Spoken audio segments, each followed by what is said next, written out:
రాష్ట్ర వ్యాప్తంగా భారీ వర్షాలు పడతా ఉన్నాయి. ఇంకా మరో 48 గంటలు కూడా రాష్ట్ర వ్యాప్తంగా తీవ్ర వర్షాలు ఉంటాయని, వాయుగుండం కూడా వచ్చిందని మరి వాతావరణ శాఖ కూడా తెలుపుతున్నది. ఈ నేపథ్యం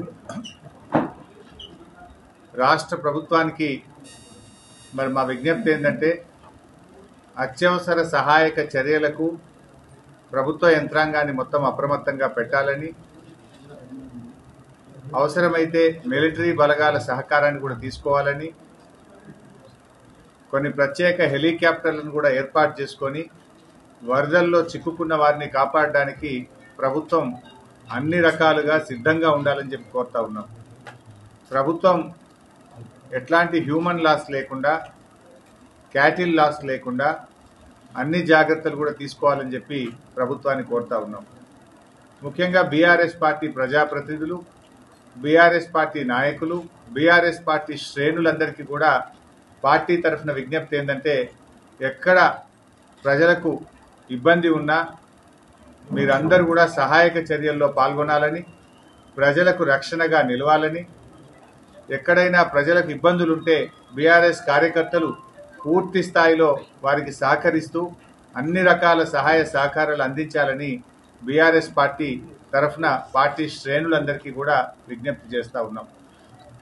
మరి అదేవిధంగా ప్రభుత్వం కూడా ముందస్తు చర్యలు తీసుకోవాలి. ఎక్కడ చెరువులు తెగిపోకుండా సెలవులన్నీ కూడా రద్దు చేసి ఇరిగేషన్, రెవెన్యూ శాఖ అధికారులను ఆయా జిల్లాల్లో, ఆయా మండలాల్లో వాళ్ళను మరి అప్రమత్తంగా ఉండే విధంగా ప్రభుత్వం అన్ని ఆదేశాలు కూడా ఇవ్వాలి.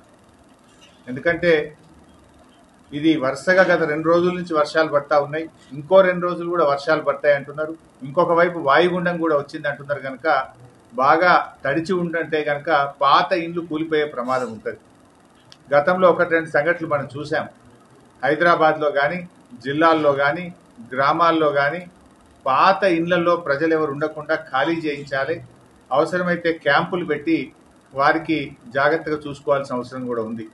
ఎందుకంటే వర్షానికి బాగా నాని 2-3 రోజులు నానినప్పుడు ఆ పాత ఇంటి గోడలు కూలిపోవడం, పైకప్పులు కూలిపోవడం చాలా సందర్భాల్లో కూడా మనం చూసాం. అందువల్ల ఆ పాత ఇళ్లలో ఉన్నటువంటి వాళ్ళని బయటకు తెచ్చే విధంగా అటు జిహెచ్ఎంసీలో, ఇటు మున్సిపాలిటీల్లో కూడా ప్రభుత్వం యుద్ధ ప్రాతిపదికన చర్యలు తీసుకోవాలని చెప్పి కూడా ప్రభుత్వాన్ని మేము కోరుతా ఉన్నాం. మరి ఎక్కడికక్కడ కలెక్టర్లు, రెవెన్యూ అధికారులు, వ్యవసాయ శాఖ అధికారులు కూడా పూర్తిగా అప్రమత్తంగా ఉండాలి. మరి ఇరిగేషన్ డిపార్ట్మెంట్ కూడా ఎప్పటికప్పుడు వరద నీటిని